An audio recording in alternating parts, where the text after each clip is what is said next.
Okay. All right. I think we are tuned in. We are just jumping in. You're seeing Jenna getting herself together. We're coming in after running around. Pardon us, family, for the delay. Looks like we're live and on the air. All right. I think we are tuned. Yeah, let's get that reverb. Let's get the technical stuff. Let's get the technical stuff together. All right, we ready? Yes. We're official.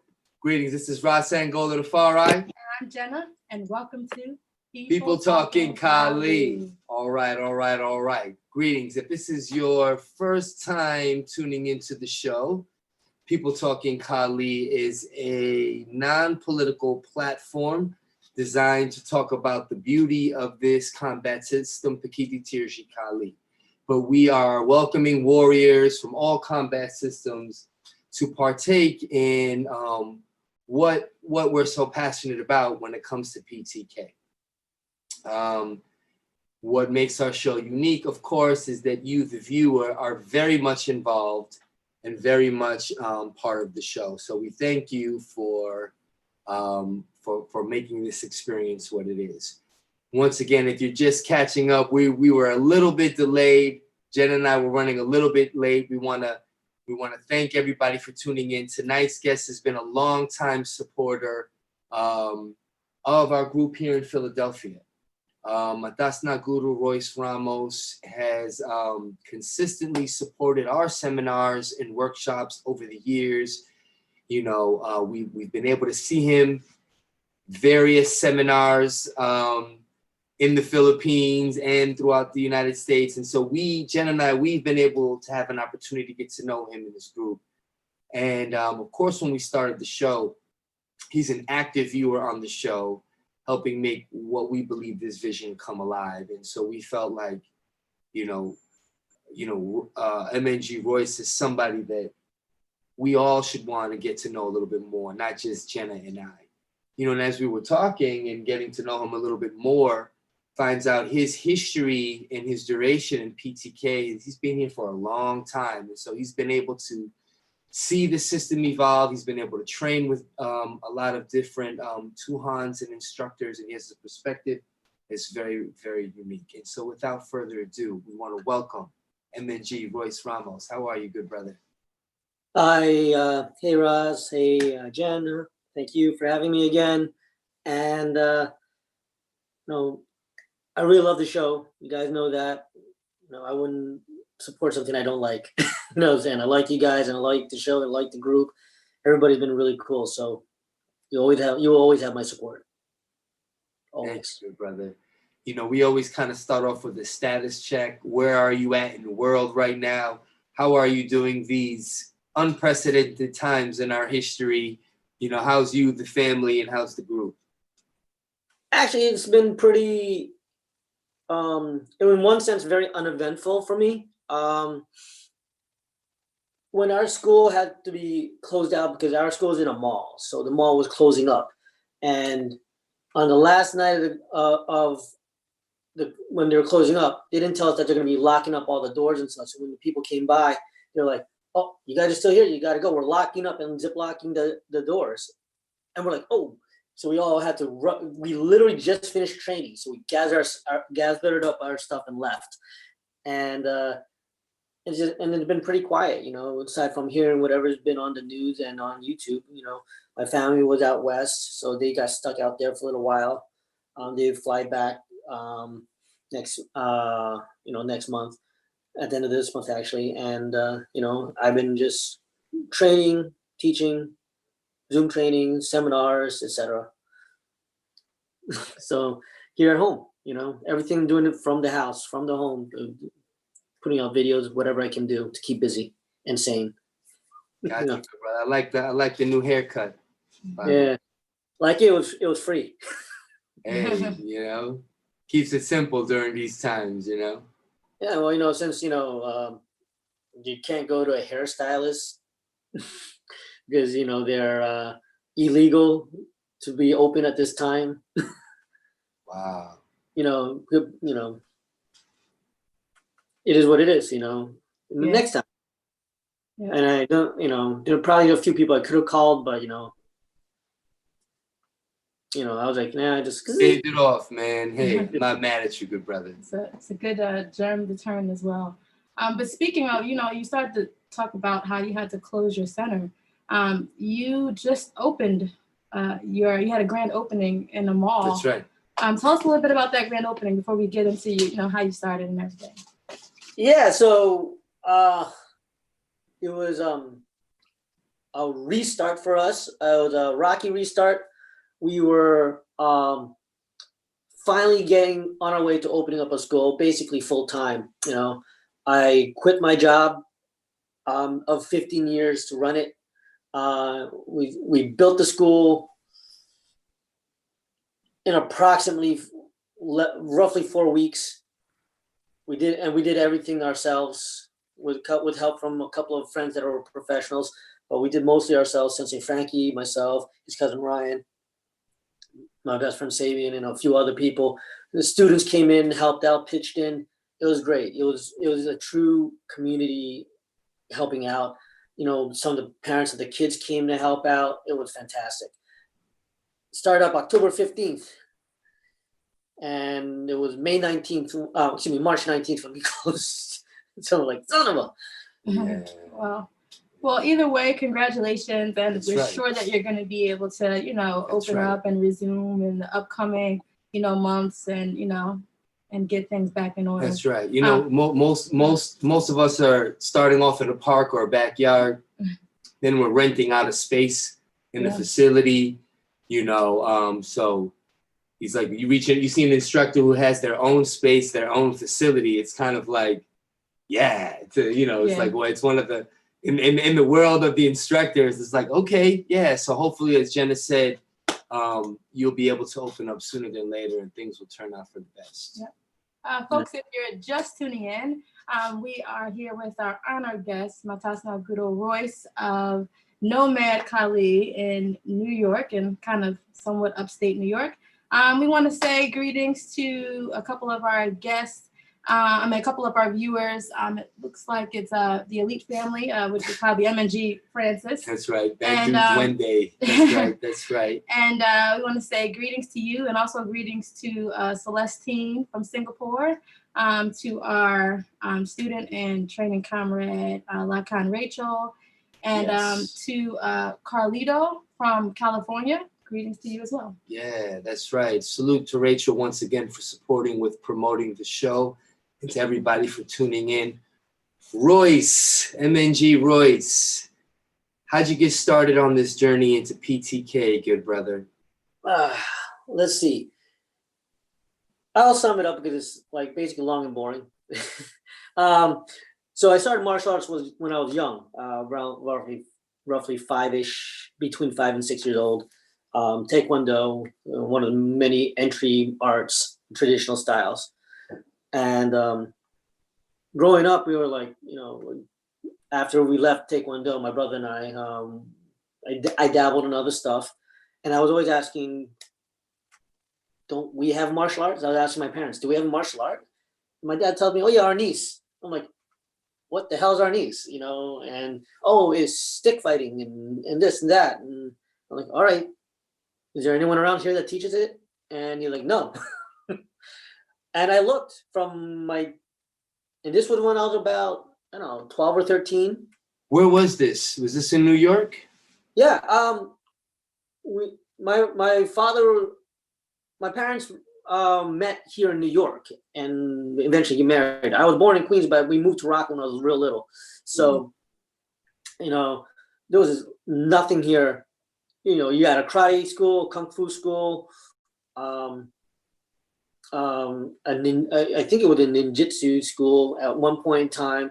And there was a lot. And as I was growing up, I found out there were other martial arts schools in the area, but no one really did Filipino martial arts. It wasn't until we started reading about in kung fu magazines. Oh, there we go. That's what my father was talking about, and we were trying to find something somewhere. And when I was in high school, there was a school opening up called the Nyak Kung Fu Kali Academy. But they stopped the Kali before they even started.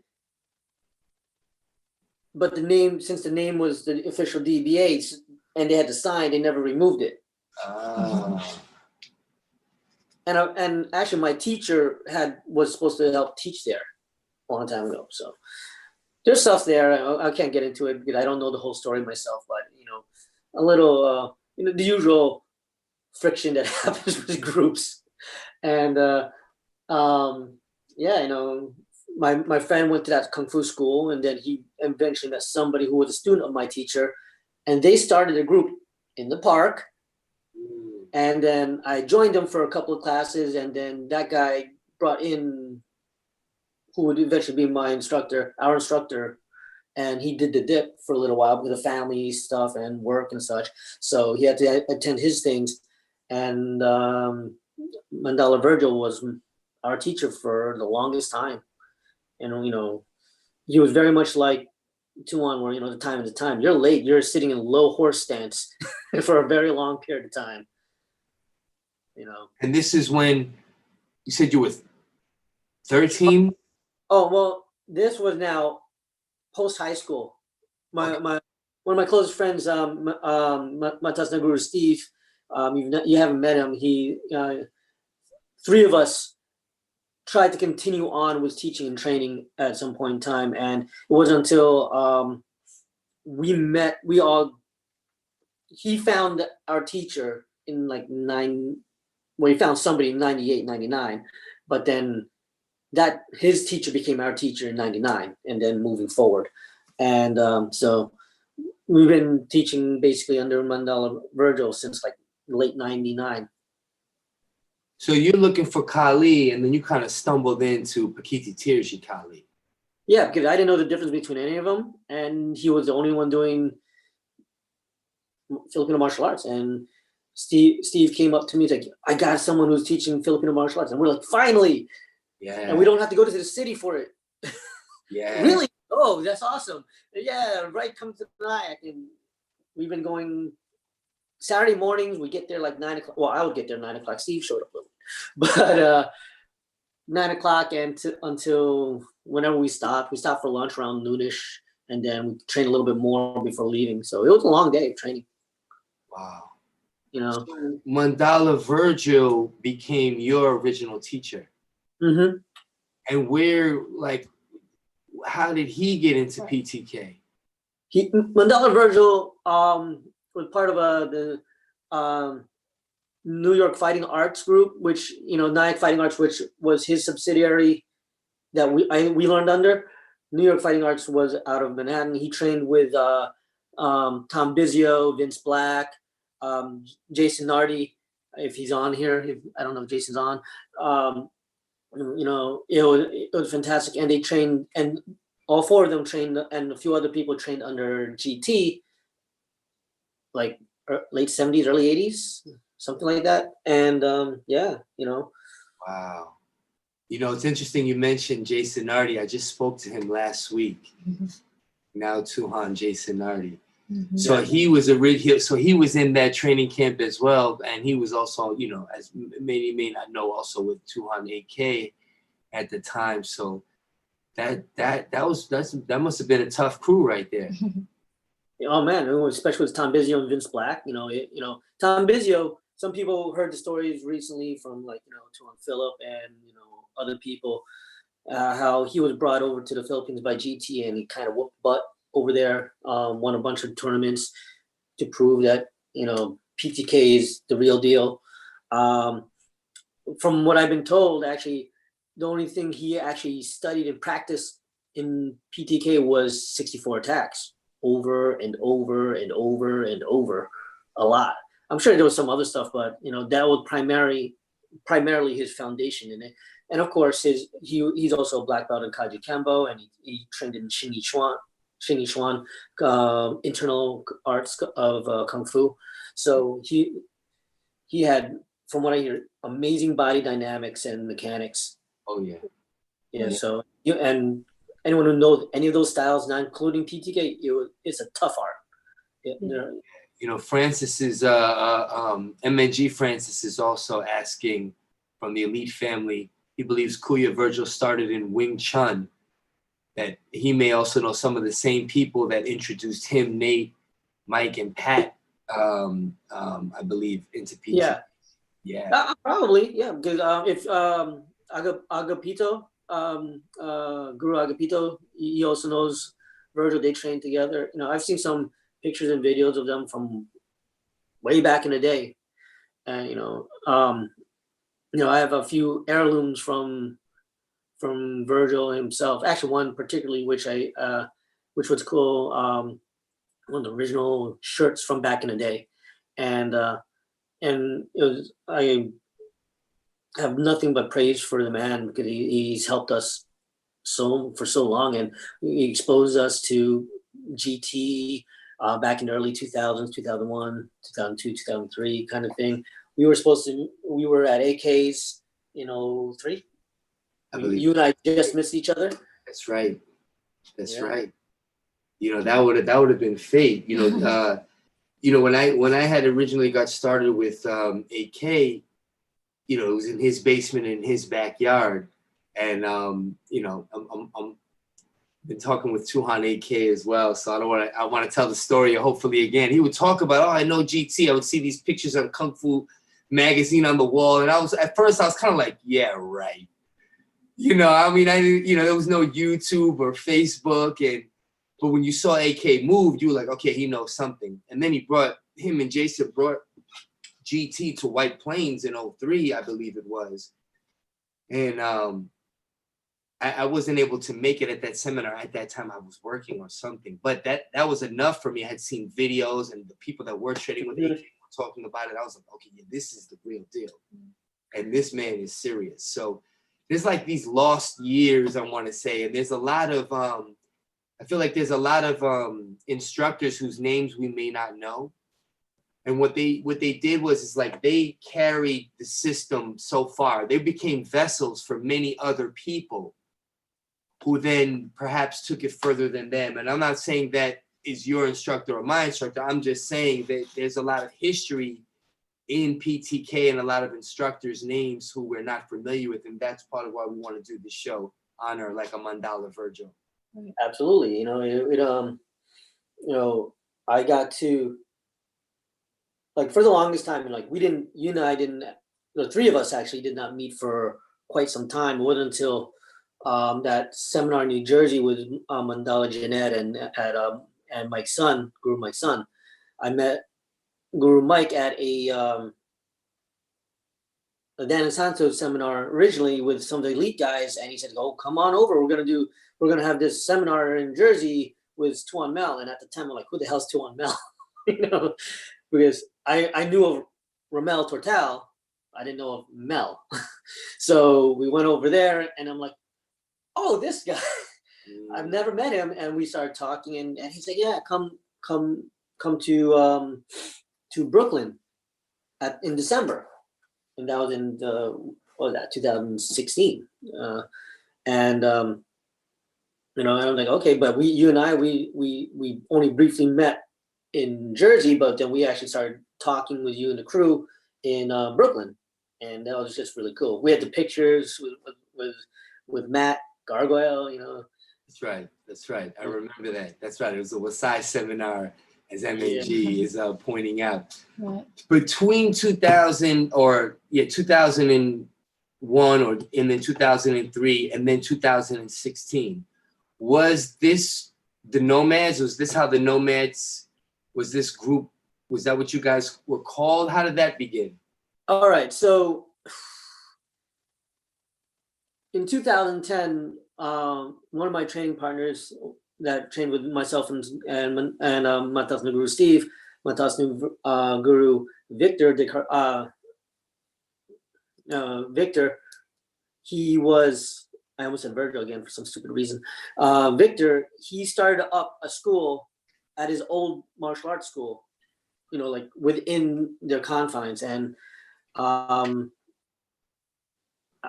he asked me to come out and check it out. And I'm like, okay. And then I started how you try to teach completely new people something and there's no one to teach with that knows what you're doing. Sometimes it's difficult. And so when I came out, I started helping them, and then I got stuck helping them because I wanted to train. So I got some training in. I was able to meet new people. Met Sensei Francis there, Frankie, and it was good times until they were going through some restructuring stuff of the school physically. That the area that we were using was closed off. So we were there for like less than a year, and then we left, and then we moved to a dance studio in Nyack.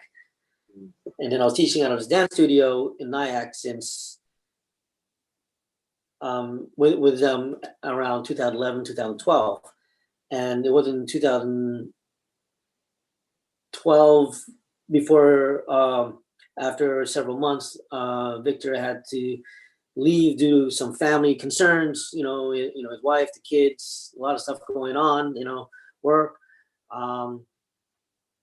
He originally had to take a sabbatical, and it was taking longer than expected. And he said, the school is yours. I'm like, okay. And I took it and ran.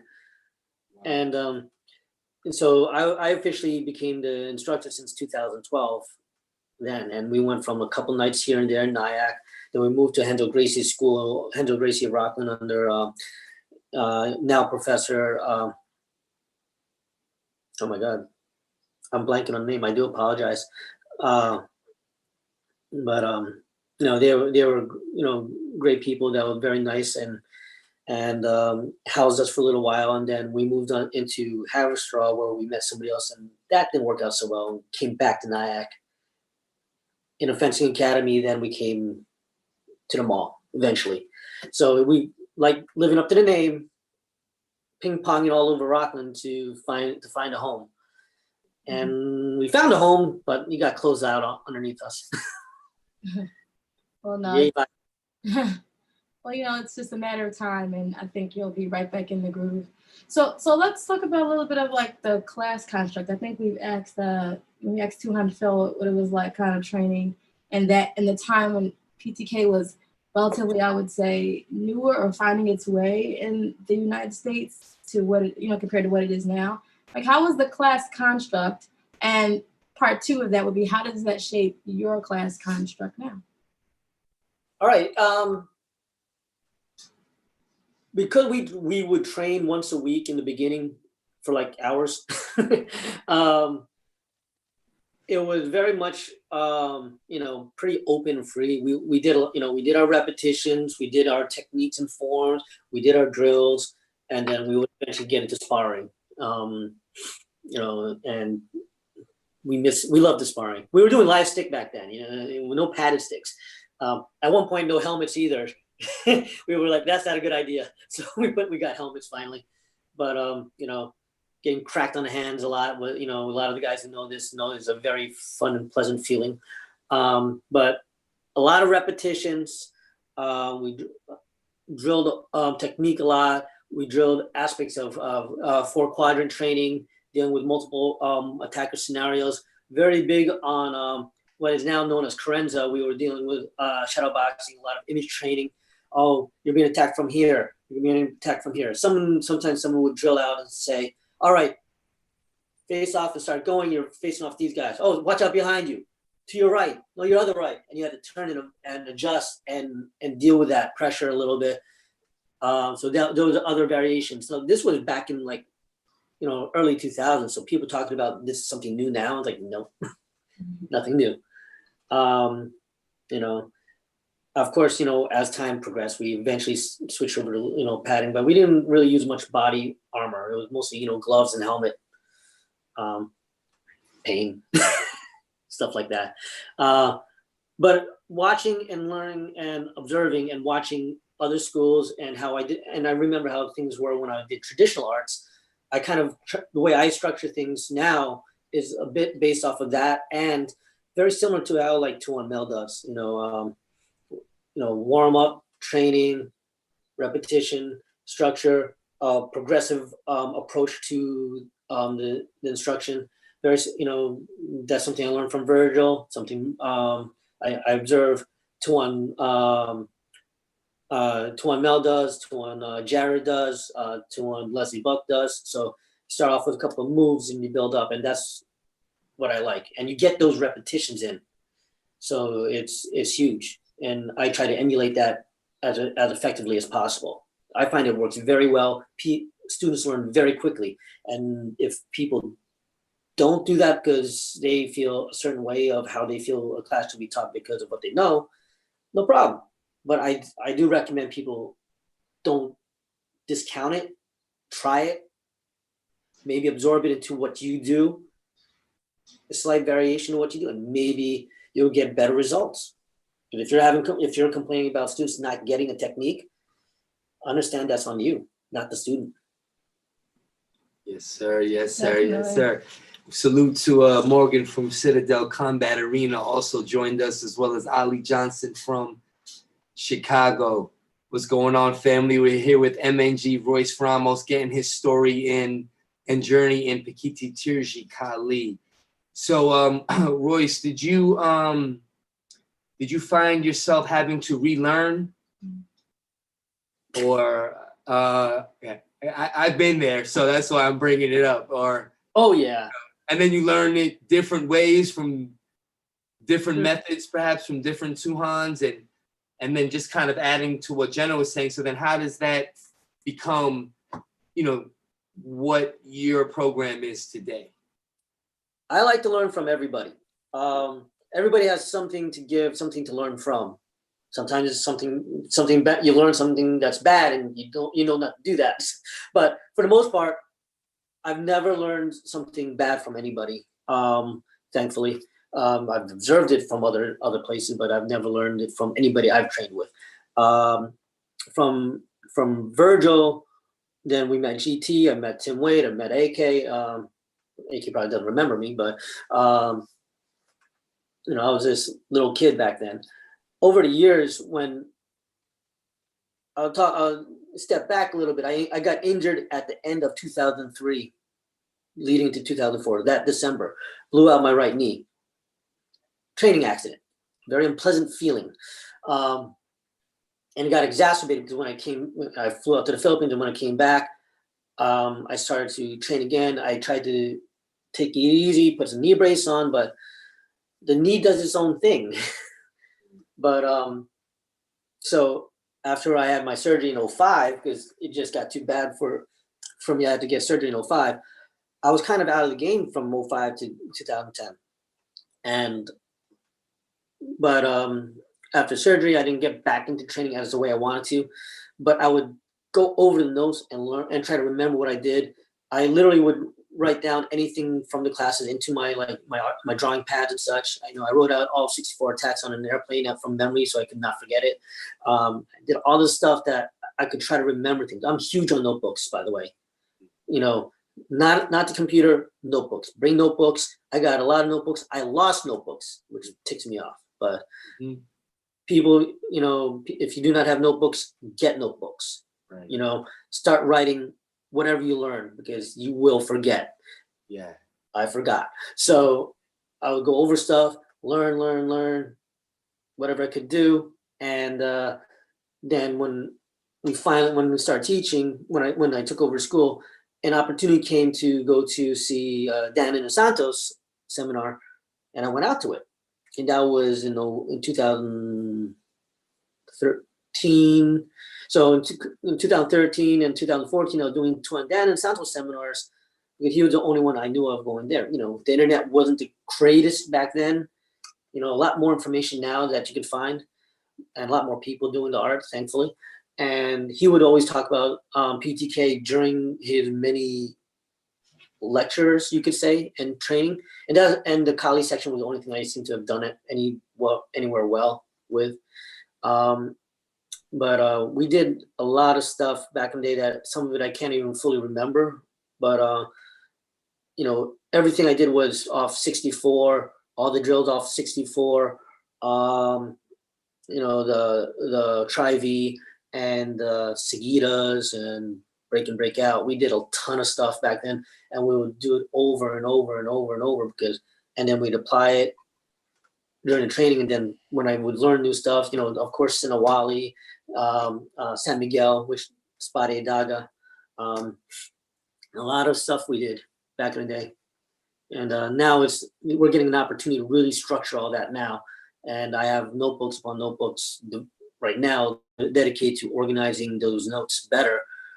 And I have a lot of stuff for my guys, so there's nothing to get bored with, Right. especially now. Right. When we go back, there's a lot of stuff. Yeah. You know, and I find that there was things that I knew that I never knew the names of from my earlier days in training, and some of the stuff that I was relearning. I was like, oh, I kind of knew this. I didn't know what it was called or what it was named, but, you know, that was a lot of my original foundation with AK. He was downloading a lot, and it was just like, hey, just get that working, just you know. And then later on, when the responsibility, at least for Jen and I, for myself, became to instruct, it was like, you know what, I gotta kind of. And then the relearning was a lot of, like you said, a lot of these. Oh, these are the systems. These are the subsystems. Here's how to bridge them together. Just for some of our viewers, you had mentioned Espada Daga / San Miguel. What did you mean by that? The first time I learned Espada Daga techniques and forms, it was called San Miguel. At least that back then, you know, and according to the notes that Virgil had typed out and gave us back then. So, you know, I knew it as San Miguel, and you know, that's a term that's hardly ever used now. I think I've heard it in some maybe a screener on our niece as well. That's why had referenced it. I hadn't heard it for PTK, but I don't doubt it. You know what I mean? I was like, oh wow, maybe that's been there. You know, you made a comment, man, that I totally agreed with. I kind of wanted to get back to it, and it's tied into a comment that Morgan has made. Brother Morgan is saying GTS, you know, the Grand Tuan Supremo says, forget the notebook. You're not going to break out the notebook in a fight. You know, GT makes you the book. But but just so you know, Morgan is joking. He's like, you know, I still keep the notes too, LOL. And one, I have a ton of notebooks myself, you know, and I've heard GT say that, and I couldn't agree with him more. He is also like a phenomenal, prodigious mind, GT, you know. But eventually now I find myself less with the notebooks, just wanting to say. But I like the notebook, what you were saying about that, MNG Royce, because sometimes people think they get it on camera and that's enough. And actually it's like, you know, oh, I want to video this seminar, and I want a video, or I want to copy, I want to download the Facebook post that somebody put so that I can get the, but to me, that still doesn't really put it in your body. Correct. And yeah, go.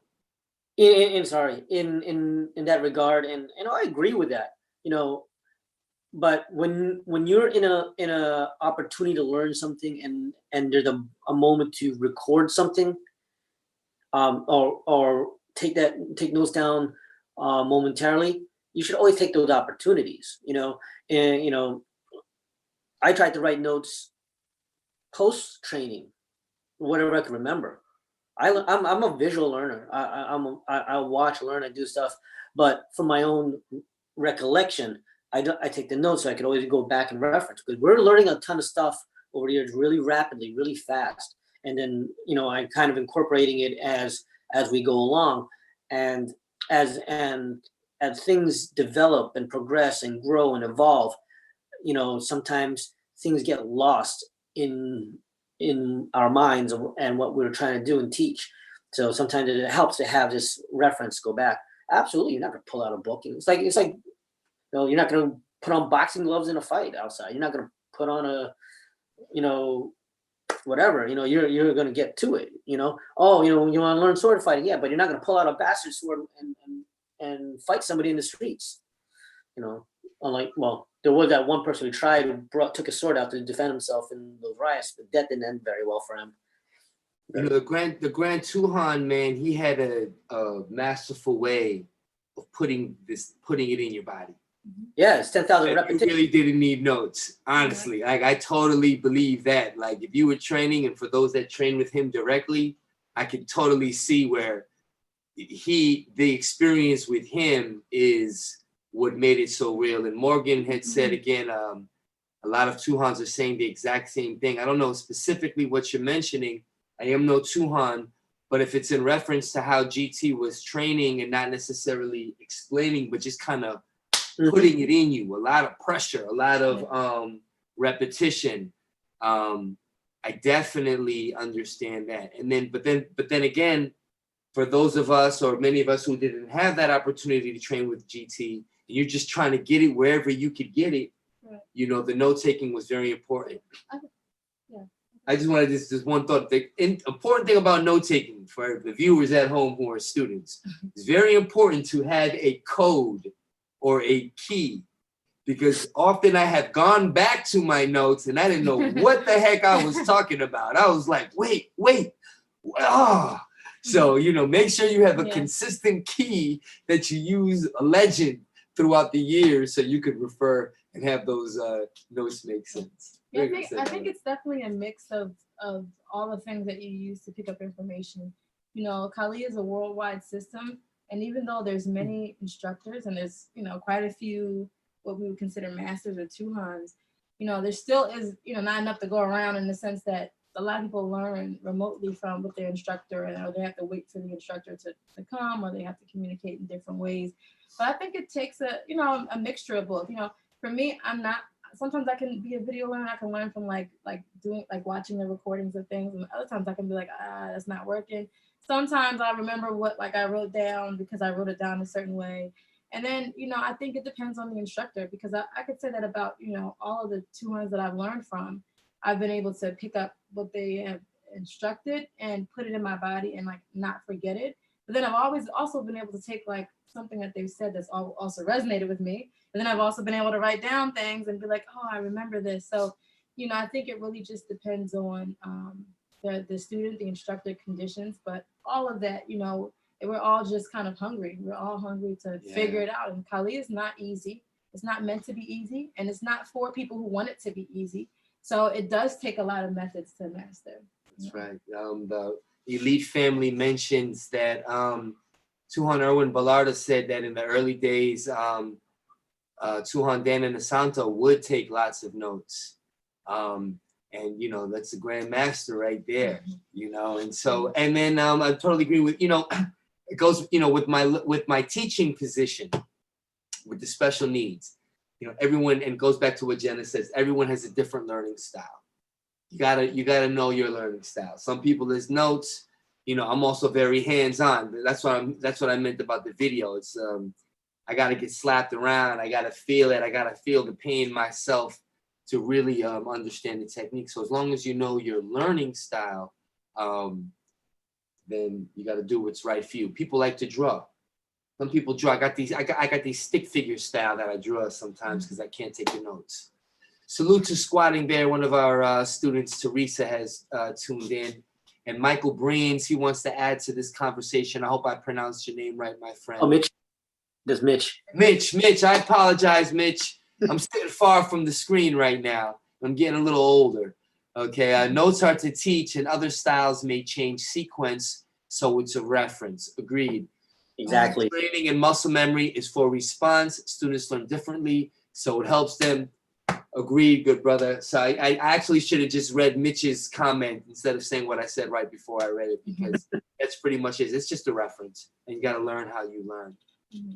Yeah. But, you know, and that's the thing, you know, human beings learn 3 ways, right?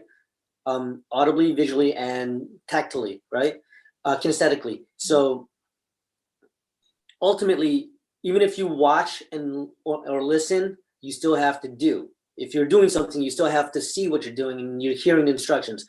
You know, no matter what, you're getting some combination of the 3 in the learning approach leading into the training approach, and then ultimately the absorption of. So again, I push notebooks not because you're like, oh yeah, you're not going to pull it out and learn. Okay, I'm going to do this to you. Hold still. Stay right there. I need you to throw a right punch straight to my face so I can do this technique. No, it's not going to happen.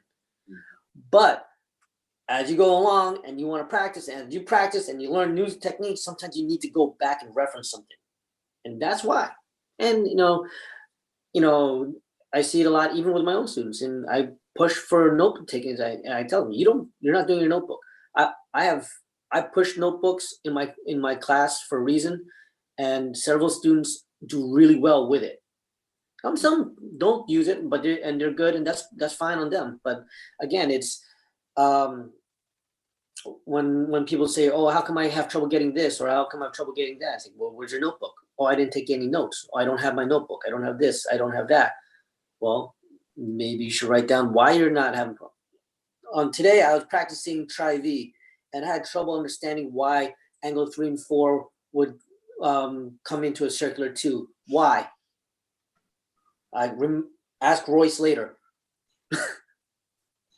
Okay, things like that.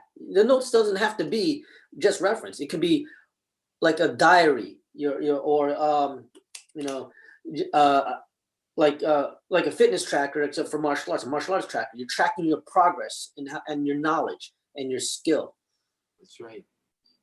So a notebook can lead to a lot more if you let it. It's a tool, just like the stick, just like the knife, just like your hands. I might start giving books to new students who sign up. Yeah, I mean, I definitely make it mandatory for my little people, but it's only because I think it breeds a certain discipline to monitor their own progression and make them accountable for their learning. Yeah, I wouldn't do that with the adults. But I do make the little people do that's it. A good idea.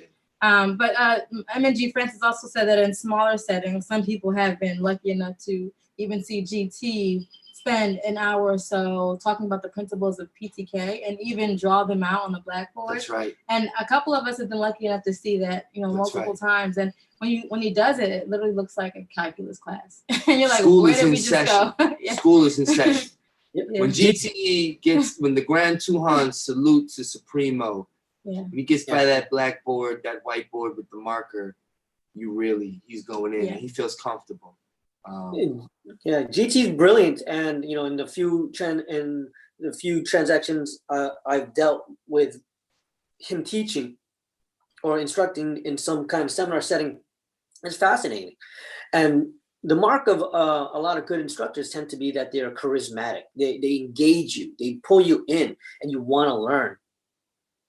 You want to learn, and that's another thing.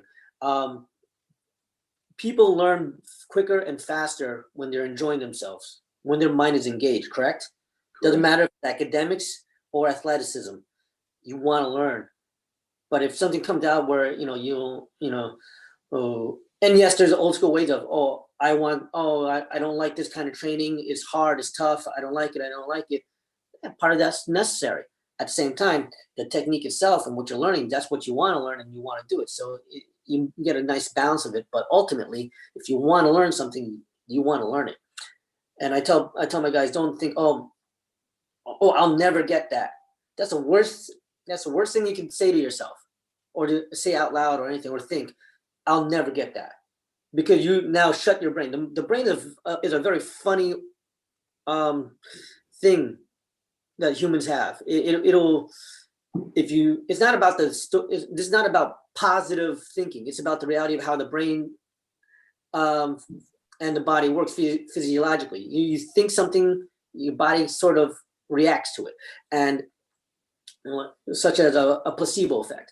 And if you think something's too hard to do, you just shot yourself in the foot. You make it harder, and you're like, I give up. But if you see that, wow, that's awesome, that's cool, I want to learn it. Now you get a little more. Your attention is now drawn, and you're watching. And you start trying to copy and mimic and do, and whatever you have to do, you're getting absorbed into that. And guess what? Now you just learned from a master why you were able to retain that information for a long period of time, even without a notebook. But you should go back and write it out eventually, because I forgot so much stuff over the time. If you can. But that's the process right there, brother. That's the process. And hopefully instructors can, be as charismatic and extract that from their students. Right. And speaking of, you keep saying, I tell my guys, but, I've seen the pictures, and you have some guys in your group, but you also have some some queens in your group. Absolutely. So let's switch the gears a little bit. Tell us a little bit what it's like to help kind of appropriate PTK to help women and their journey of learning self-defense. A lot of times people say, well, and I hear all the time, and it is true to a degree, especially with Kali. It's like, I don't treat the women any different, and I make them train. So yes, we know that. However, combat is different for men and women, and I can say that as a woman. I've never seen a fight where a man fights another man and he goes to grab his wrist, like, come on here, no. But I've been in situations myself where I have had someone to try to engage me and do harm and just grab my hand. So before me.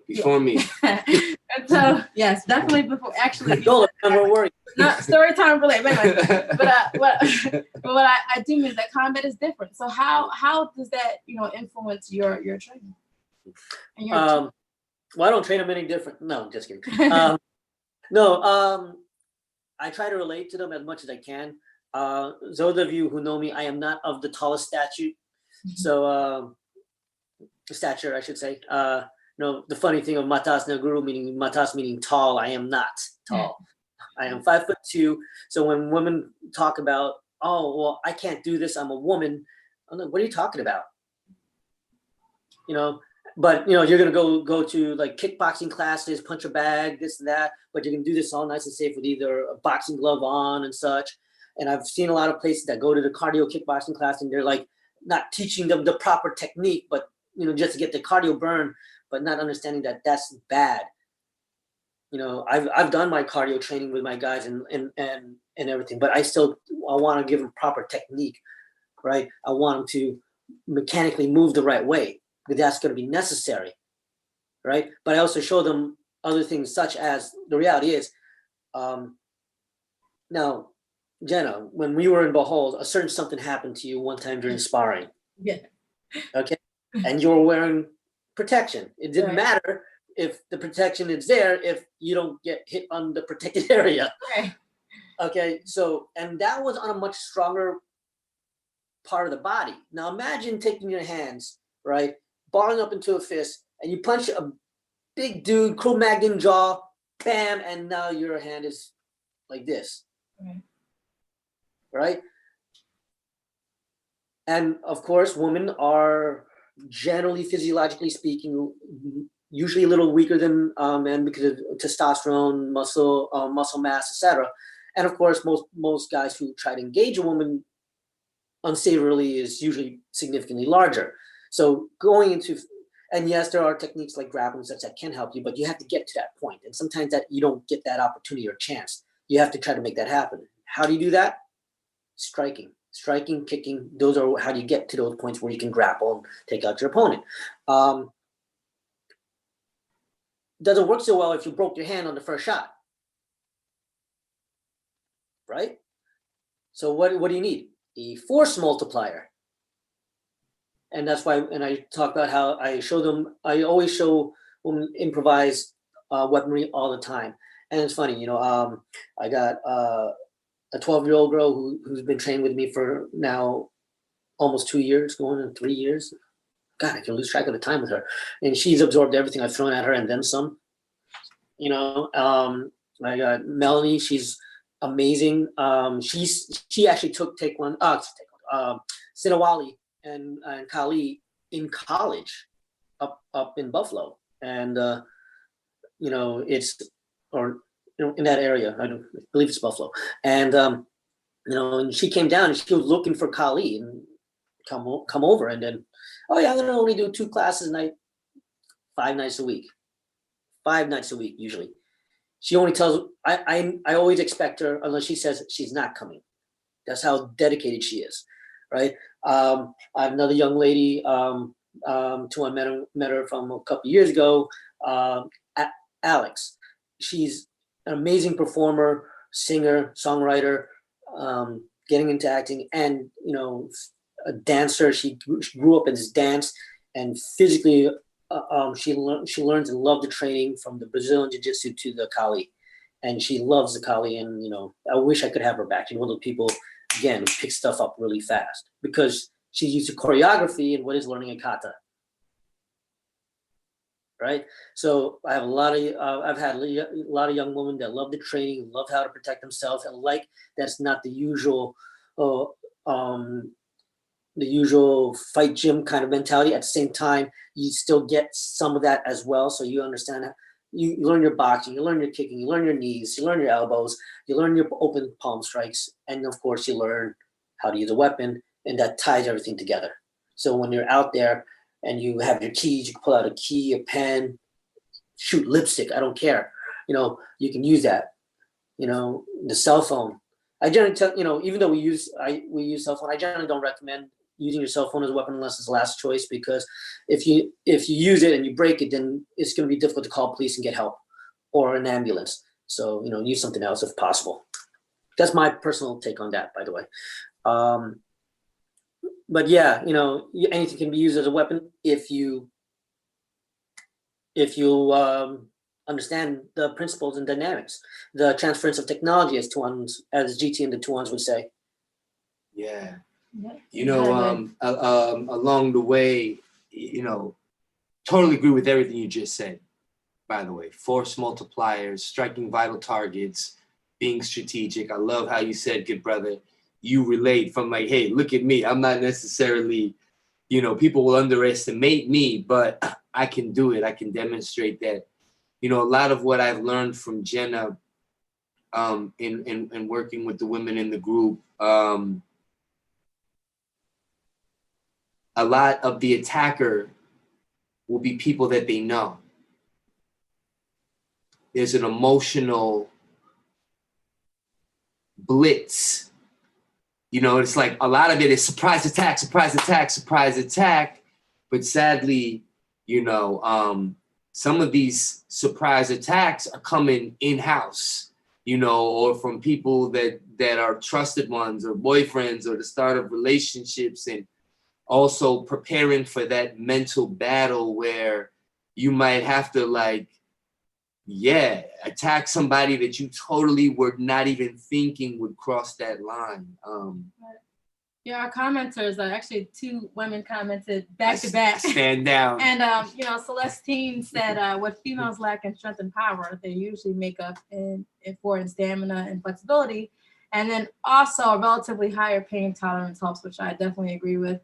And our student, Teresa, just kind of commented, yep, and laughed, And I do think that, there is such a good marriage between, because Paquita Tirsha in particular may not necessarily have been geared towards, or most martial systems were obviously war systems, especially ones that are family based and traditional, or really for training for combat and war.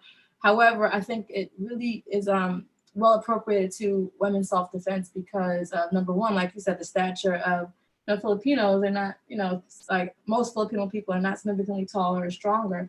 They had to use a different leverage to, defend themselves and offend as well, and protect their villages and their families and their culture. But, for women as well, there's a level of being able to have a certain rigor without having to use a level of brute force. So I think they actually go together really well, and that's been the beauty of being able to train. But back to what you were saying, I have a funny story because we were in the Philippines when that thing happened to my. Let's just talk about it. Jenna was sparring a grown man 100 pounds heavier than her, and her arm, she kicked ass, but her arm got broken. Yeah, but it was so funny because, I think everyone was just trying to be calm, because I was like, where are you going to go? To the hospital? No, we're in the Philippines. But we're not just in the Philippines. We're not near Manila. We're a whole plane ride away.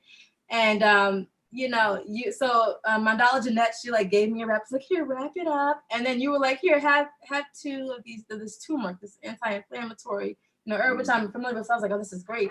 And then you're like, you know what? Take the whole thing. Take the whole thing. Yeah, Royce, it was so hilarious. I was like, you know what? I think that everyone's just trying to be calm, and I'm just going to be calm.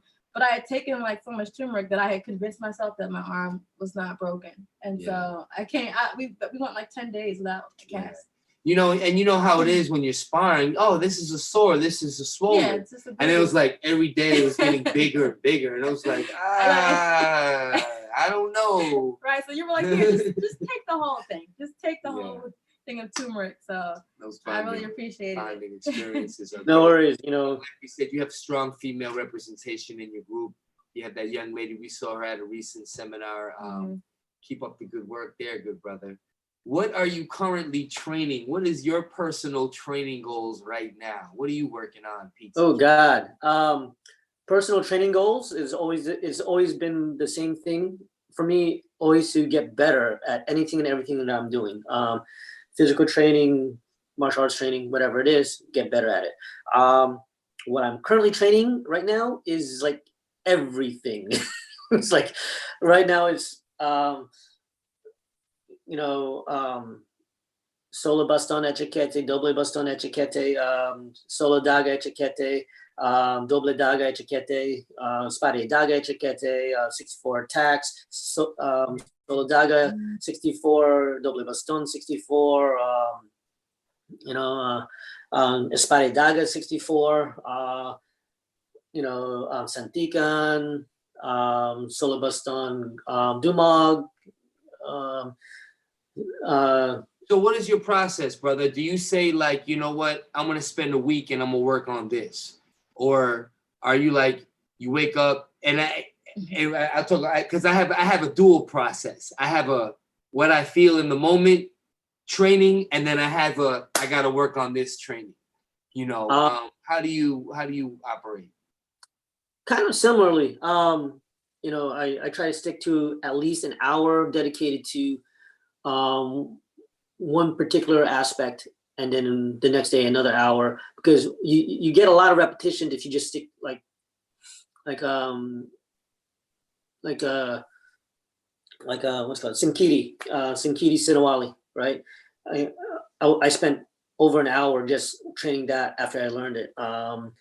Solo Basan Dumag, same thing, over an hour each set, and then whatever it is, Solo Basan Dumag Lock Flow, practice that freaking over and over again, because there's another 30, 25 to 30 more moves we have to learn.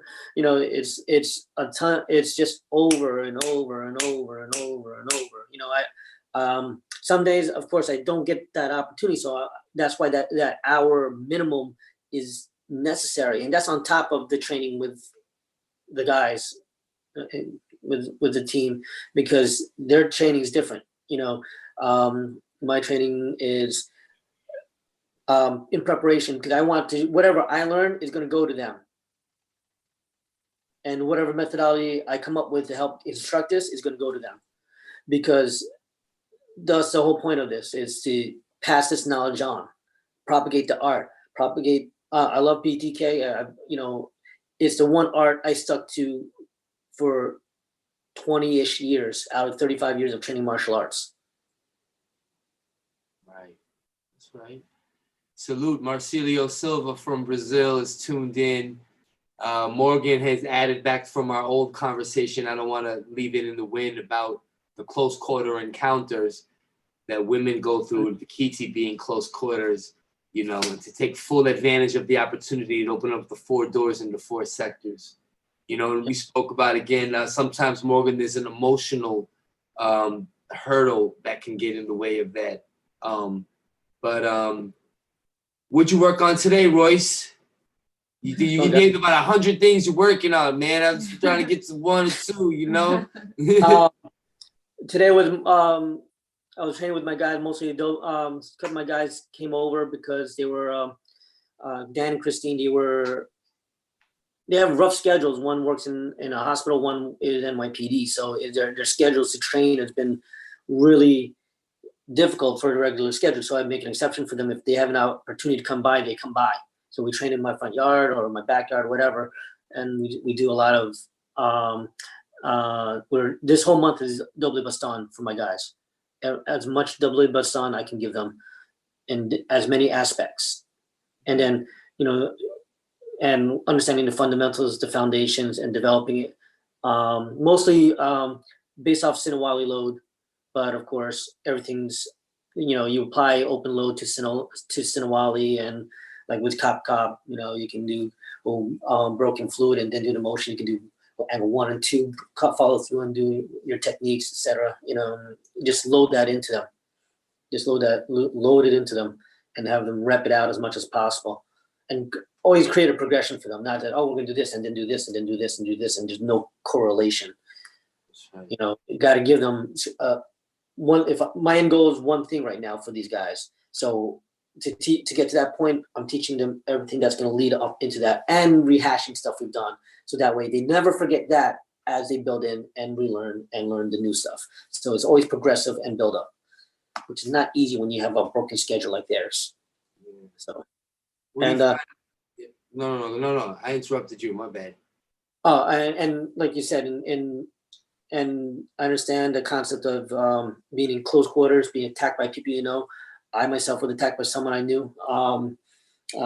Came at me with a broken broomstick, and in my first street altercation, when I just started learning Pikiri, and I was lucky that when also my first experience and understand that there's going to be multiple opponents.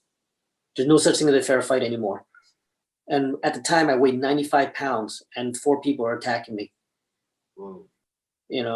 But I took the one guy down, disarmed him. I'm about to lay in, but I'm starting to get stomped on my back by a freaking huge ass foot. See my language. But now the lesson that I'll never forget in regards to someone attacking you. Don't assume it's just going to be a one-on-one.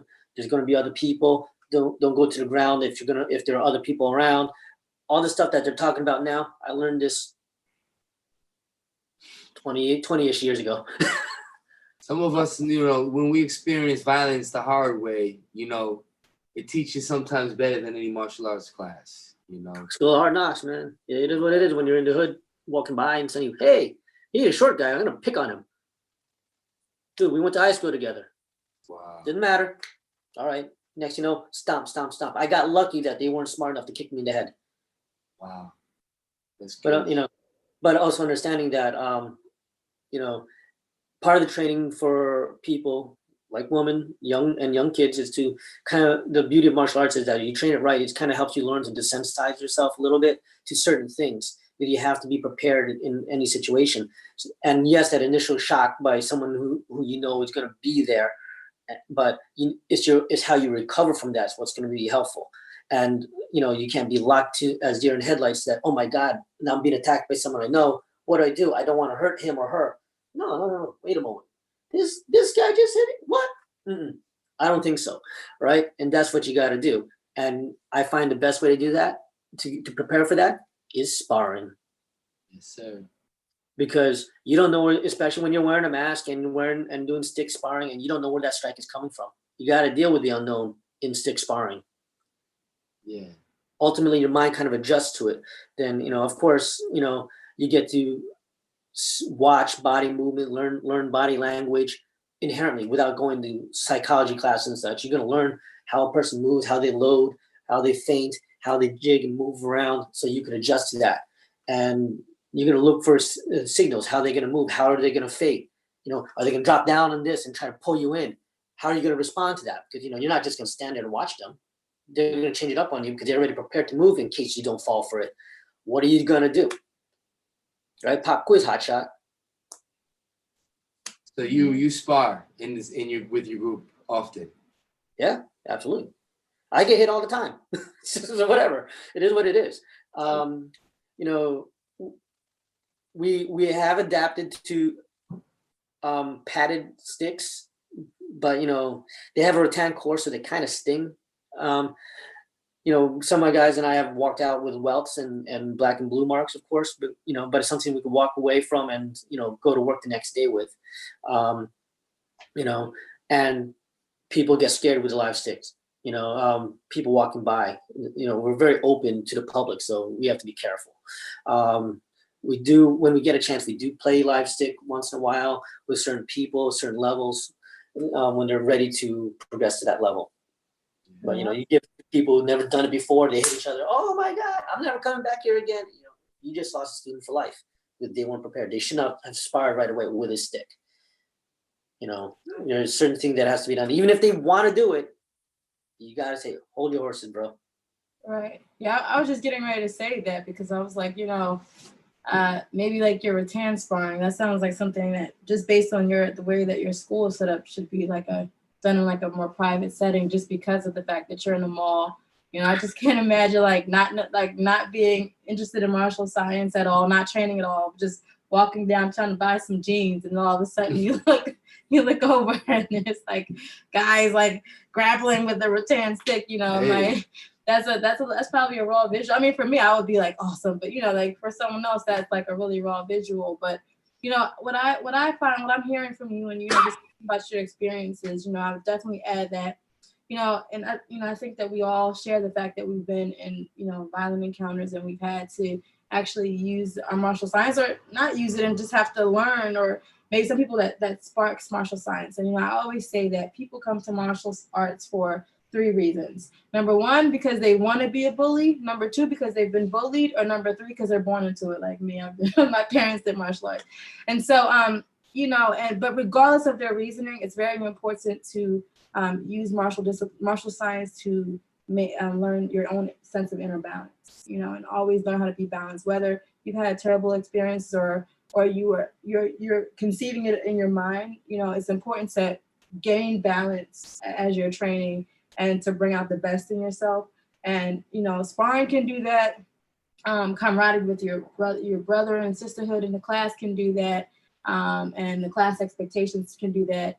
But it's very vitally important to always help people reach a certain level of balance, because their experiences can be very sensitive situation that you're dealing with in your students and in yourself.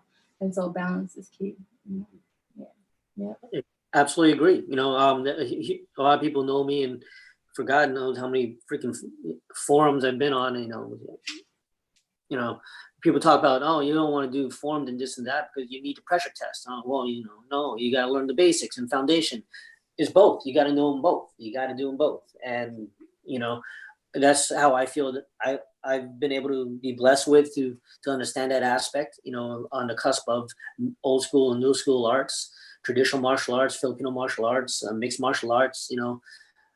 In my personal opinion, there's not a single martial art that's not mixed. Every art has learned from somebody else, and have to adapt to, even if you believe your style to be the best, and they learn, oh, my kung fu is better than your kung fu, and then, oh, well, they fight, oh, you're doing this something different. Well, I got to adapt to that. Guess what? Now you're mixed. So no matter what you do, you're going to have some kind of variation in the style. How many people learn PTK from even the same teacher, but they all do something slightly different? Mm-hmm. The mind, body, filters adapt. It is what it is. Nothing wrong with it. Accept it and move on.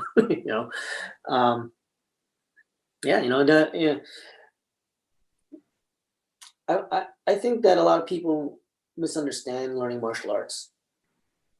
Like you said, do people want to be a bully? There are those, because they come in, I want to fight. How many people came in trying to dojo challenge the school? I mean, seriously, we open them. Oh, I want to fight. I'm gonna kick somebody's butt. It's like, dude, we're teaching here. Oh, dude, just get out of here. I know how many people back in the old days would just beat someone senseless. All right, well, let's see what you got. Sign this waiver and let's go. But some people, they don't want to do anything like that. I put it out there. You want to? All right, come back Friday. There's a waiver. We're gonna sign it. We're gonna make sure we have this on video. So when you sign this waiver, we have you on video accepting this, so that way you can't say we forged it, and then we're gonna start. Wait, what? Yeah. We're gonna record everything, so we're good. Oh no, I don't want to do that. Well, I thought you said you want to fight. How about this? Why don't you just come and try the class out? If you can handle the workout, you can fight. It's free. I'll even give you the workout for free. No one takes. No one likes doing 300 push-ups in less than half an hour. Exactly. That's how you weed them out. That's a good way. Yeah. And no one gets hurt. The challenges that we've seen over I like what you said. Sign this. Let me videotape. I have to do that. Sometimes we've just been on the fly, and it's like, oh, wow, right here in the middle of class? Like, is this for real? Like, oh, okay. You handled it well. Royce, you very active on social media. You're part of many, looks like forums and groups. And I mean, specifically when it comes to FMA in Cali. I'm sure you're active in other ways as well. You know, a lot of people just on social media. But I mean, but when I see you in the Cali world on a lot of forums and groups, very positive way, contributing to conversations, promoting different systems. And, you know, I don't know if you could talk about that. I don't know how you have the time for it. But I'm glad to see you out there. When I do get on, I'm usually seeing you somewhere talking positive or contributing something to a conversation. I hate being a troll. I will never want to be a troll. You know, I can't mean that if I sounded like that, by the way. No. I'm just saying that that's not the way I want to be. I want to be positive. When I was younger, and part of the reason why, even though I was training, I didn't have any formal training in high school, so I was always going over stuff. But during high school, you know, was dark times for a lot of people. You know, a lot of backstabbing, a lot of people who's supposed to be your friends turning on you, stuff like that. You know, when you don't grow up like everybody else, and you know, high school becomes I'm now a bully. I'm gonna pick on this guy and not understand that I'll throw a chair at you. And back then, it was not a light chair. It was those ceramic steel chairs. I'll slam the sucker upside your head. I don't care who you are. But the very dark times, and I didn't want to be that way. You know, I used to get in even fights with my friends, and God bless my friends who stayed my friends. You know, and I have friends going all the way back to kindergarten that I'm friends with. You know, we don't forget each other. We talk, we stay in touch. You know, and we were able to maintain that. And that's sort of what I'm doing. Like Celestine and Carlito, they're people I met online in these forums that some of them I've actually met in person, like Guru Carlito. I officially met him at Legends of Cali last year in Vegas when both GT and Tuan Dana Santos were getting their awards, Lifetime Achievement Awards. And, you know, we finally got a chance to meet. We've only talked via a different program like Zoom back then. And, you know, we were exchanging ideas in a different group, another group that I met online. So, and it was really cool, thanks to Chris Naley, you know, who also does FMA. And I officially met him when I went to Georgia for Kali Evolution last year also. So I went to Kali Evolution and then to Legends, you know. Bridging. Mm-hmm. Yeah. Bridging.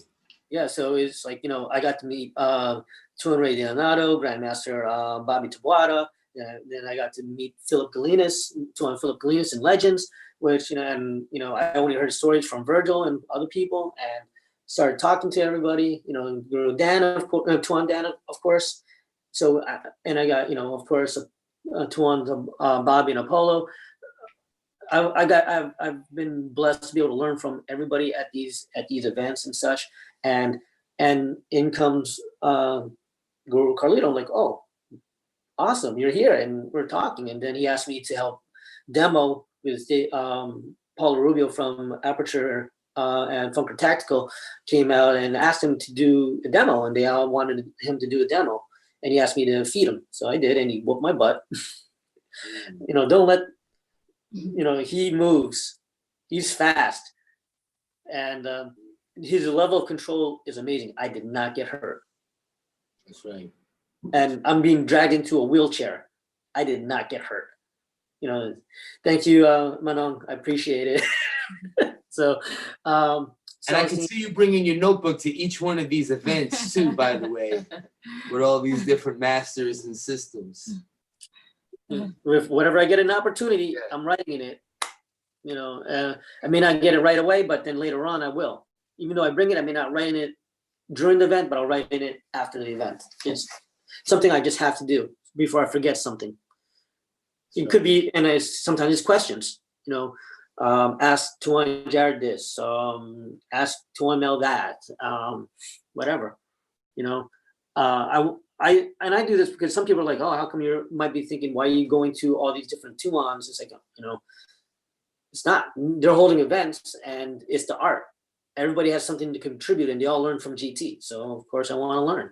And some people are doing something versus another. One focuses on sparring, one focuses on sabayan, so one focuses on double baston, one focuses on luwak to traverse. You know, there's all this variation. One focuses on dumag, one focuses on pangamut. You know, there's so much.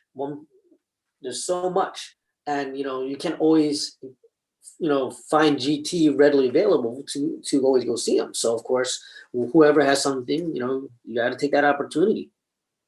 You know, I literally worked hard so I would have money to go to these events. That's right. So you're going to you're going to learn, number one, and number two, because some of it is not Pikiti, but you're there, you're still bridging, you're still growing. That's what I see. That's my takeaway. You know. Yeah. No. Yeah. You know. Like, I find certain, you know, other martial arts very interesting because there's correlation. I was learning the first 3 sets of 12 of or levels of Balintuak Quintada through my friend Chris Neely online. I still have the video. I still try to practice it when I can. And it's funny because the movements are similar to some of the stuff I've done in the past, you know, and it's just how it's applied. And, you know, you watch Grandmaster Bobby Tabata, and he's fast and he's capable and moves exceptionally well. You know, of course, Tuan Den's Eno Santos Kali, you know, he had a different variation of his Abecedario. And, you know, and he wrote it down in my notebook for me, so I know where the numbering system is, and so I can, you know, reference everything. So it's something that it's an homage, in my opinion, because learning has to be something you give respect to, right? Loyalty, honor, respect, you know, and I find that whether it's from someone who does Illustrissimo, like Grandmaster Peachy in the Philippines, or, you know, who I observed was amazing. You know, hopefully I get an opportunity when I go back to learn a little bit from him, or I don't know if he's a doctor, but Philippe, he's a historian of Filipino martial arts, and he does silat, and he's amazing. And we got to spark up conversation at last year's Bayanihan event in the Philippines, and I just like learning and absorbing, and, you know, like you said, creating bridges. Just like we bridge a technique from Tri V to Sinkiti to 5 attacks to Doble Pasan to Spade Daga. All these techniques can be done and bridged, right? Just like the techniques or the knowledge or the influence or the communication from various people. I don't care if it's GT's camp. I don't care if it's Tuan Mel's camp. I'm non-political. I want to get along with as many people as possible. And if people are cool with me, I'm cool with them. If they're not cool with me, all right, take it, go somewhere else. I don't care. You know, you're not gonna rain on my parade. Salute. I saw your Corenza at the Bayanihan event, and it was fire, good brother. And that was not too. I think that was an event that had a lot of different Filipino systems, if I'm not mistaken, correct? Yeah, that was the first PCAF. PCAF stands for Philippine Eskrima Kali Arnis Federation. It's government backed by the Philippine government, and they recently, well, not recently, but fairly recently connected and partnered up with WECAF. Tuan Mel is on the board there, and I know GT signed a thing with them last year in recognition. So it's PCAF is about promoting the art. A lot of people are only now getting to understand and see Filipino martial arts as an amazing art and capable being used in movies because of the realism it offers and approaches for like movies like Buy Bust, you know, like Filipino actress Ann Curtis learned Pikiti rigorously, and also learning how to shoot guns and learning how to use knives, learning different techniques. from Sabayan to Pangamut and Dumag and stuff. So she's learning a lot of techniques that to be a law enforcement officer. You see that in even going back to movies with Benicio del Toro and Tommy Lee Jones with The Hunted, when they learned kayak. Thank you. There's brain farting left and right here. So there's all this stuff. Filipino martial arts has been in movies, but it's grown more so in the military and police and law enforcement. You see it more in those kind of movies as well. Right. So what do you think the future of PTK will be? Bright. Yeah, there we go. That's what it'll be. It'll be bright. I don't like I said, there are gonna be naysayers or people who want to be this, you have to follow my way or the highway kind of thing, and then okay, I'll see ya. It's gonna be bright because the majority of people, from what I've met, want to learn and enjoy. And the people who want to learn and enjoy, they go to these seminars, they do the Zooms, and they go to watch people and they learn, and and to give their respects to everybody. And that's what matters is, if I could help in my own way bridge and even heal wounds from various camps and people can get along with each other, that's what I want to do. People don't want to accept it, that's fine. It's just an option. But if that's gonna be your precursor to decide whether you want to be my friend or not, well, then I don't want to be your friend. But if you're okay with that and want to be a part of the solution, not the problem, let's all come together. Let's round table. Let's figure it out. Let's get rid of the politics and let's just promote. Definitely. It's amazing, good brother. I think about the start of this conversation. You saying you were a young boy, taking Taekwondo, asking, "Where's our art?" And now you fully immersed yourself in your cultural art, in Cali, traveling to the Philippines, participating in Bayanihan events or all the arts. That's a journey, good brother. Salute. A lot of goals accomplished there, When I was a kid, I want to say 5th grade or 6th grade, and with my friend, we talked about it. And my dream back then was to have a martial arts college. Where you teach this on this time, like an actual college or school, in classes or, fitness, yoga, weightlifting, wrestling, boxing, taekwondo, all this stuff, kendo, kali, this sort of actually happened. I never expected to go back to that. My life went from that to graphic design. I'm in car sales now. What am I doing? Next thing I know, I'm like, oh, let's teach. Let's do some Kali. And I'm like, oh, good. We get to go back and teach. Let's do that. Next thing you know, is the school's mine, and then I took the ball and ran with it. And that's one reason why there was an opportunity to probably change the name. And I was like, no, we're not changing the name. Even if we stay, the name is my connection to my old classmates, and they're all close by. They stop by and visit. I hope that someday they'll come back and train with me in the school when the opportunity affords. They have their families and their friends and their jobs, so hopefully they'll take an hour or so of time here and there and come out. The door is always open. All I want, I've told so many people I met, come over, let's train. Salute, brother. Brother Morgan is saying that's why GTS has the Elton John style shades, because the future's going to be bright, my man. Yeah, his future's going to be bright, gotta wear shades. Yeah. Quick question, Royce. What's your EDC, speaking of Morgan? What's your everyday carry, man? What you got on you? My,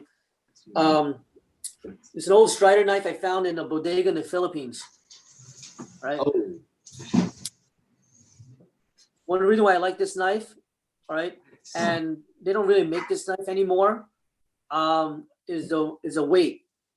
Not because of the blade, but the handle is it's not like marquita or scales or rope. It is metal Nice. down to the clip, Yep. right? The puño. Mhm. You said that's a spider.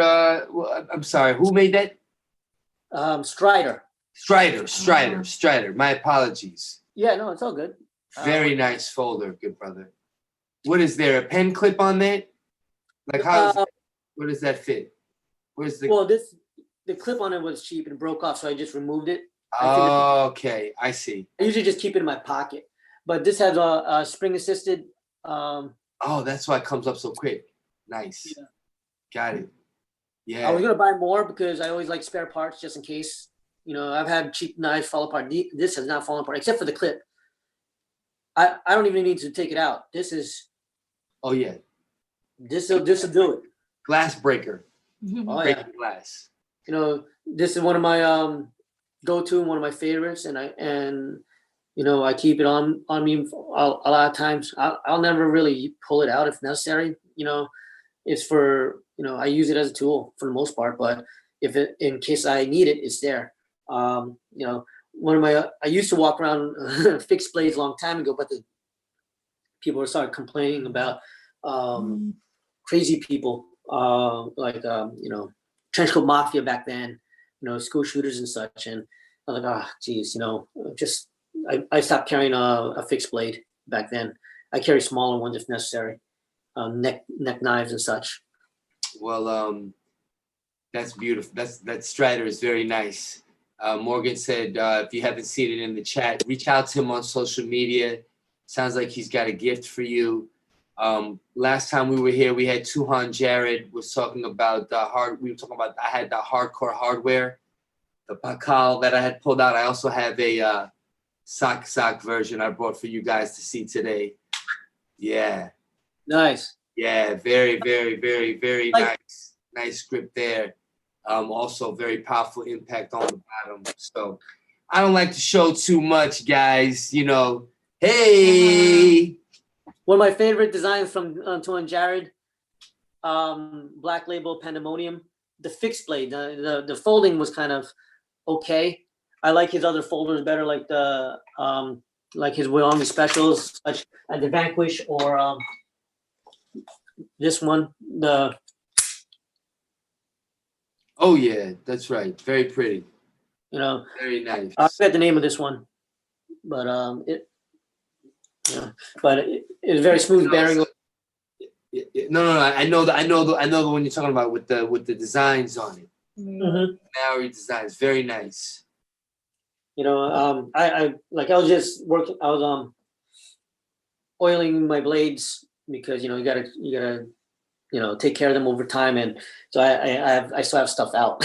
So yeah, we always had to make sure we got to honor our little EDC portion. Jenna, did you have something? Of course. I have what you might think of as your key, but it is a folder as well. Small key folder. Yeah, a nail file? No, well. Keep that away from my eye. That's the point. All right. I don't have my keys down here, but I have a lot of stuff that I use. There's a nifty little self-defense tool from Keen Edge, which is not on their website, which for some reason is shaped like a key and comes in two sizes, so you can hold it in a punch grip, like a punch knife, or pakal or sock, and I like using it. It's shaped like a key. Wow. And it's aircraft aluminum, so you can actually take it on an airplane. It's not sharp, so you can bring it with you, and it'll do the job if you need it. And then there's this. Hey. Called a Cordillera Bolo. Just a little something I brought back from the Philippines. Nice. Wait. Can I see the handle on that? What is that, bone? This is wood. Wood. Kamagong. Kamagong. Two types of kamagong put together. Cordillera Bolo was used as you can see, a very large bolo. It's a single hand use bolo. Wow. But a lot of people always wonder, how Filipino weapons have this kind of J hook on it from the whatever carved out. Yes.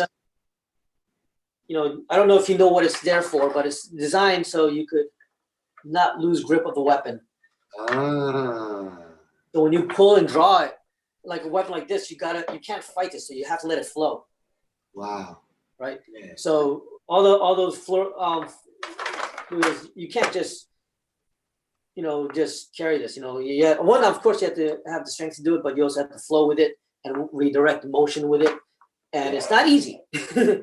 When it's big and heavy, and when all the weight's in the blade, and all you have this. So what happens is your hand acts as a hub or a core, an apex. So it basically spins around how you hold it.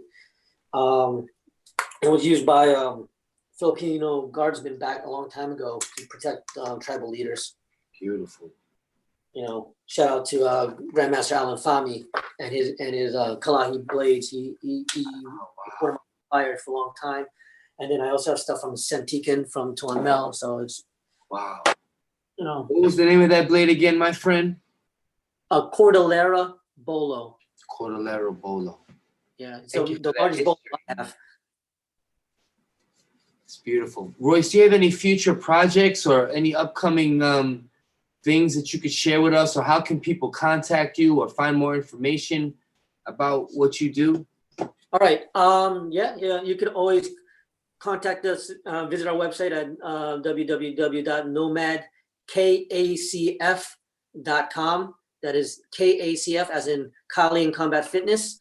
And you can email us at info@nomadkacf.com. You could also visit our our social media like Instagram or Facebook at Nomad Kali and Nomad KACF. And you can always contact us there, message us directly, and we'll get back to you the best as we can. Of course, sometimes, time delay or teaching being an issue sometimes. And, we're always open for whoever wants to contact us and share and communicate. We are currently working with Tuan Mel right now and in doing 2 seminars, Zoom seminars a month. Do supplement training, and it's been fantastic. You're learning a lot of stuff and building up on a lot of platforms that was either long lost and forgotten or never learned. So it's a beautiful time to learn it. This is the time to take opportunity when people like him are doing this. I'm also following GT and supporting him. And recently, Tuan Harold from Canada had a stroke, so we've been supporting that. Watching those events, so we're contributing and donating to help promote, and talking to even to that camp over GT's camp, and they've been very welcoming, very cool. I've been getting a chance to touch base and contact new people. I see Tuan Bobby, I see Tuan AK, Tuan Apollo, Tuan Jason Nardi, the list goes on. All these people, Tuan Philip Galinas, Tuan Loki. There's all this stuff going on that we get to reconnect. Tuan Belton Lubis, all these, and I would love to actually train under these guys again, or at some point in time for real, and learn something from them, and in person. Right now the internet's been great at learning some stuff and understanding them and watching techniques and learning them, but the reality, nothing beats being in person. This online training is supplemental. Getting into it is the next step. You can't learn 100% from online, but you can learn foundational stuff, important stuff. So that's why I'm trying to do that. And I just want to get along with all the camps so that everybody's cool with me, so I can teach my guys. It is all about the art, propagating GT, propagating Mel, propagating the family. And, that's a big thing to me. Hey, salute. Like we said, people might see you, read posts, read comments.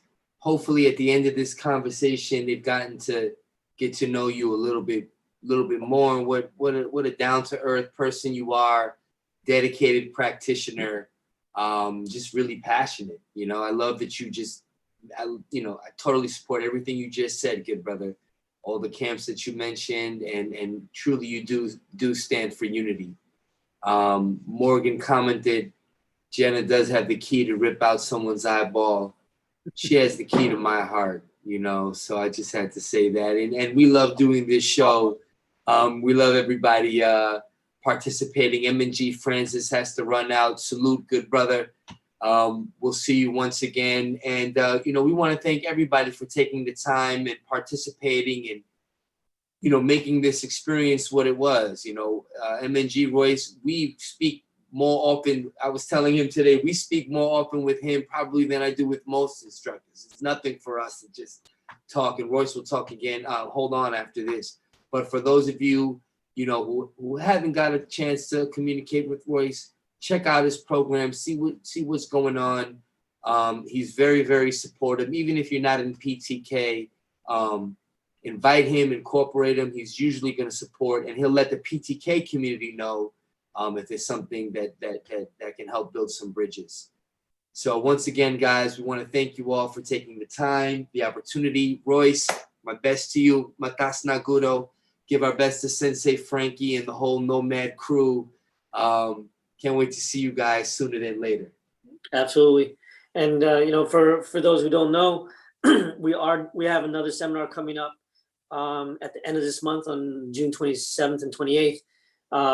There's still a few spaces left, so now's the time to jump in. And you know, I'm sure Tuan Mel would love to see you. New people who've never experienced it, it's a great opportunity. You'll always learn something, because the way he teaches, even a new person learning something for the first time will learn something new and be able to take it home. So if you want to learn it, and here now is an opportunity, even though we're stuck, confined in our basis. There's no. You got to learn how to turn crisis into opportunity. You know what? And I want to encourage those who are attending the Tuhan Mel event to attend the GTS events and to also attend the Tuhan Phil Jelinas events. And, you know, let's step out of our camps and our bubbles, man. Let's make more of an effort. So when is that event? The next one that you mentioned with Tuhan Mel, brother? June 27th to 28th at the end of the month. June 27th, 28th. That's the next one, folks. Reach out to MNG Royce. Sign up, because I think there's a limited amount, correct? Yes, right now, because 2-on-1, you know, 1-to-1 has these events. It's pretty inexpensive. It's a rigorous, extensive training, and it's good. And he doesn't want to have hundreds of people. He wants to have a smaller group, like 40 to 50 people, so he can watch and observe you while you're training in the technique, so he can address any questions or any misconceptions or misunderstanding someone has in a movement. Because of course we're all learning through a two-dimensional phase that sometimes it's hard to see the movement the right way, or sometimes even when teaching, because of the connections, sometimes there's a skip or a freeze and people just miss the technique completely. So sometimes you have to go back and say, hey, Tuan. And another great thing at least with Tuan Mel, and Tuan Jared, from last time I saw that, if you ask them to go over something, they will.